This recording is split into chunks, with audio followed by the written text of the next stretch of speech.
Hello friends, welcome to Gomathi's kitchen. இன்னைக்கு நாம பார்க்க போற ரெசிபி பாத்தீங்க அப்படினா இன்னைக்கு கல்யாண வீடுகள்ல ரொம்ப ட்ரெண்டியா இருக்கக்கூடிய வெஜ் கோலா எப்படி செய்யலாம்ங்கறத பார்க்கலாம். இந்த வெஜ் கோலா உருண்டை செய்யறதுன்னு பாத்தீங்கன்னா ரொம்ப ஈஸியான ரெசிபி. சட்டுன்னு நம்ம செஞ்சு முடிச்சிரலாம். முக்கியமா பாத்தீங்கன்னா இந்த கோலா உருண்டை எண்ணெயில போட்டோம்னா பிரியாம இருக்குறதுக்கும் அதே மாதிரி கோலா உருண்டை நல்லா கிறிஸ்பியா அவுட் சைடுலயும் உள்ள நல்லா சாஃப்ட்டா வரதுக்கு அளவுகள் ரொம்ப முக்கியம். இந்த அளவுகள் வந்து நான் டீடைலா வீடியோல டிப்ஸோட ஷேர் பண்ணிருக்கேன். சோ வீடியோவை ஸ்கிப் பண்ணாம பார்த்து தெரிஞ்சுக்கோங்க. இப்போ வாங்க இந்த கோலா உருண்டை எப்படி செய்யலாம்ங்கறத பார்க்கலாம். கோமதிஸ் கிச்சனை சப்ஸ்கிரைப் பண்ணாதவங்க சப்ஸ்கிரைப் பட்டனை பிரஸ் பண்ணிக்கோங்க. உடனுக்குடனே அப்டேட் வேணும் அப்படின்னா பக்கத்தில் இருக்க பெல் பட்டனில் ஆல்ங்கிற ஆப்ஷனை மறக்காமல் ப்ரெஸ் பண்ணி வச்சுக்கோங்க. இப்போ இன்றைக்கி இந்த வெஜ்ஜு கோலா உருண்டை பண்ணுறதுக்கு நான் எடுத்துருக்கிறதுன்னு பார்த்தீங்க அப்படின்னா மீல் மேக்கர் சோயா சங்குன்னு கடையில் விற்கும். அது மெஷரிங் கப்பில் தலை தட்டின மாதிரி 2 கப்பு எடுத்துருக்கிறேன். உங்கள்கிட்ட மெஷரிங் கப் இல்லைன்னா நீங்கள் டம்ளரில் கூட 2 டம்ளர் எடுத்துக்கோங்க. கிராமில் சொல்லணும் கிட்டத்தட்ட ஒரு 100 கிராம் அளவுக்கு மீல் மேக்கர் எடுத்துருக்கிறேன். இப்போ இந்த மீல் மேக்கரை பார்த்தீங்க அப்படின்னா நம்ம நல்லா கொதிக்கிற தண்ணியை வந்து இதில் ஊற்றிக்க போகிறோம். இது ஊற்றுறப்ப உங்களுக்கு மீல் மேக்கர் நல்லா வெந்து வந்துடும். முக்கியமாக வந்து தண்ணி நல்லா கொதிக்கணும், நல்லா முழுகிற அளவுக்கு தண்ணி சேர்த்துக்கோங்க. இப்போ இந்த மீல் மேக்கர் எல்லாமே நல்லா தண்ணியில் வர மாதிரி கலந்து விட்டுக்கலாம். இப்போ இது வந்து ஒரு 10லேருந்து 15 நிமிஷம் நல்லா ஊறணும். இது ஊறிக்கிட்டு இருக்க சமயத்துக்குள்ளேயே நம்ம வந்து மற்ற வேலைகள்லாம் செய்ய ஆரம்பிச்சிடலாம். அடுத்ததாக ஒரு பொடி அரைக்கணும். அதுக்கு ஒரு சின்ன மிக்ஸி ஜார் எடுத்து வச்சுக்கோங்க. இதில் சேர்க்க போகிறதுன்னு பார்த்திங்கன்னா 2 கப்பு நம்ம மீல் மேக்கர் எடுத்துருக்குறோம். அதுக்கு 1 கப்பு பொட்டுக்கடலை கிட்டத்தட்ட ஒரு 100 கிராம் அளவுக்கு எடுத்துருக்கிறேன். டம்ளரில் எடுத்துருக்கீங்க அப்படின்னா 2 டம்ளருக்கு 1 டம்ளர் பொட்டுக்கடலை சேர்த்துக்கோங்க, சரியாக இருக்கும். அளவு வந்து கம்மியாயிடக்கூடாது. பொட்டுக்கடலை அளவு கம்மியாயிடுச்சுன்னா நம்ம உருண்டைகள் பிரிய ஆரம்பிச்சிரும் எண்ணெயில் பொரியிறப்ப. இப்போ இதிலேயே வந்து நம்ம கரம் மசாலா சேர்த்துக்க போகிறோம். அதாவது பட்டை நல்ல பெரிய பீஸாக 2, 3 கிராம்பு, ஒரே ஒரு பச்சை ஏலக்காய், கூடவே பார்த்திங்கன்னா 1 டீஸ்பூன் அளவுக்கு சோம்பு சேர்த்துக்கலாம். இப்போ இதை வந்து நல்லா நைஸாக வந்து பொடிச்சு எடுத்துக்கோங்க. குருணையாக, அதாவது ரவையாக இருக்கக்கூடாது. இப்போ இதை வந்து பொடிக்கிறப்பே பார்த்தீங்க அப்படின்னா காரத்துக்கு ஏற்ற மாதிரி நீங்கள் மிளகாய் தூள் சேர்த்துக்கலாம். நான் இன்றைக்கி வந்து இதில் முழு மிளகாய் போட்டு பொடிச்சுக்க போகிறேன். நான் வந்து ஒரு 6லேருந்து 7 மிளகாய் சேர்த்துருக்கிறேன். காரத்துக்கு தகுந்த மாதிரி மிளகாய் தூள் நீங்கள் சேர்த்துக்கோங்க. இப்போ இது எல்லாமே போட்டு நல்லா பொடிச்சுக்கலாம். இப்போ பார்த்தீங்கன்னா நான் வந்து நல்லா பொடிச்சு எடுத்துகிட்டு வந்துட்டேன். எந்த அளவுக்கு நைஸாக பொடிக்கிறீங்களோ அந்த அளவுக்கு அந்த டெக்ஸ்சர் நல்லாயிருக்கும். ரவையாக இருந்துச்சு அப்படின்னா பார்க்குறதுக்கும் சரி சாப்பிட்றதுக்கும் நல்லா இருக்காது. இப்போ பார்த்தீங்கன்னா நம்ம அதை அரைக்கிறதுக்குள்ளேயே இந்த மீல் மேக்கர் நல்லா உங்களுக்கு 10 நிமிஷம் ஊறிடுச்சு. போட்ட சைஸுக்கும் இப்பயும் பார்த்தீங்கன்னா உங்களுக்கு டபுள் பங்கு நல்லா உப்பி வந்திருக்கும். இந்த கொதிக்கிற தண்ணியில் இது நல்லா வெந்து வந்திருக்கும். இப்போ இந்த மீல் மேக்கரை வந்து நல்ல தண்ணியில் ஒரு 2-3 தடவை கழுவி எடுத்துகிட்டு வந்துடுங்க. இப்போ சோயா சங்கை பார்த்தீங்கன்னா நல்லா ஒரு 2-3 தடவை நல்ல தண்ணியில் ஊற்றி கழுவி தண்ணியை வந்து பிழிஞ்சி எடுத்துகிட்டு வந்துட்டேன். இப்போ இதை வந்து நம்ம அரைச்சிக்கலாம். இப்போ இதை அரைக்கிறதுக்கு ஒரு மிக்ஸி ஜார் எடுத்து வச்சுக்கோங்க.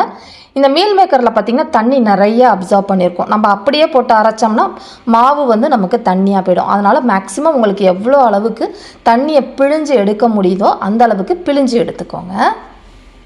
இப்போ இந்த மாதிரி தண்ணி பிழிஞ்சு போடுறப்ப தான் நான் சொன்ன அளவுகள் உங்களுக்கு கரெக்டாக வரும். அப்படி இல்லைன்னு வச்சுக்கோங்களேன் தண்ணியாக போயிடும் உங்களுக்கு மாவு.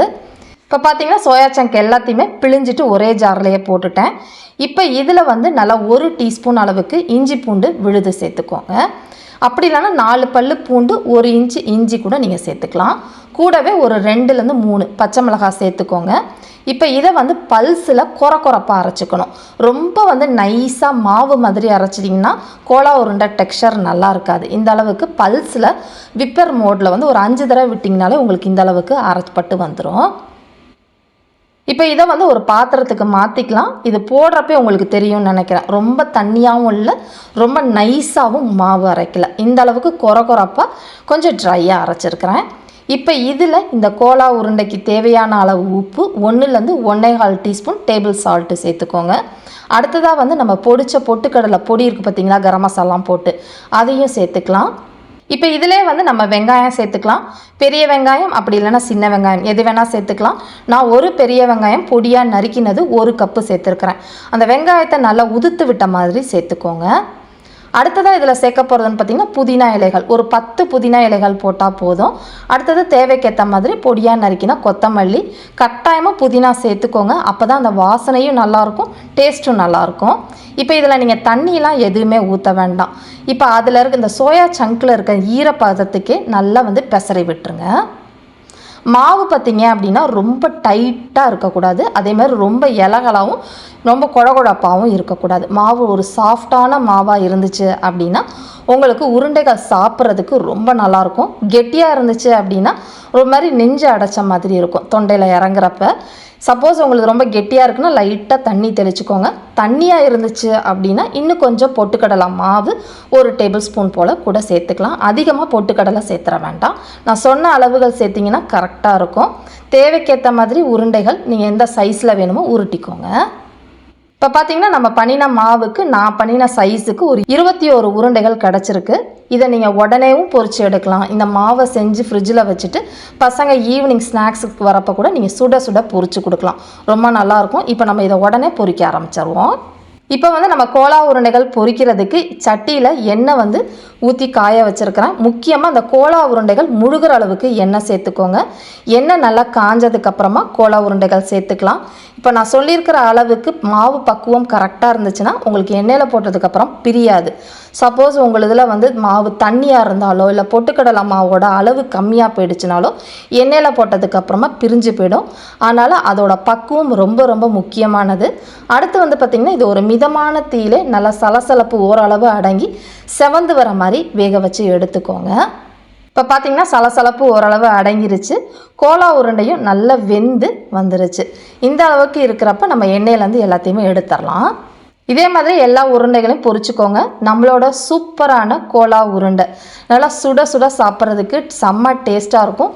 ஈஸியாகவும் செஞ்சு முடிச்சிடலாம், அதை விட ரொம்ப ஆரோக்கியமானதும் கூட. இதே மாதிரி அளவுகளோட இந்த மீல் மேக்கர் கோலா உருண்டையை செஞ்சு பார்த்துட்டு எப்படி இருக்குது அப்படிங்கிறத கமெண்ட் பண்ணுங்கள். வீடியோ பிடிச்சிருந்தாலும் கமெண்ட் பண்ணுங்கள், லைக் பண்ணுங்கள், ஷேர் பண்ணுங்கள். மறக்காமல் கோமதிஸ் கிச்சன் சேனலையும் சப்ஸ்கிரைப் பண்ணி வச்சுக்கோங்க. தேங்க்ஸ் ஃபார் வாட்சிங்.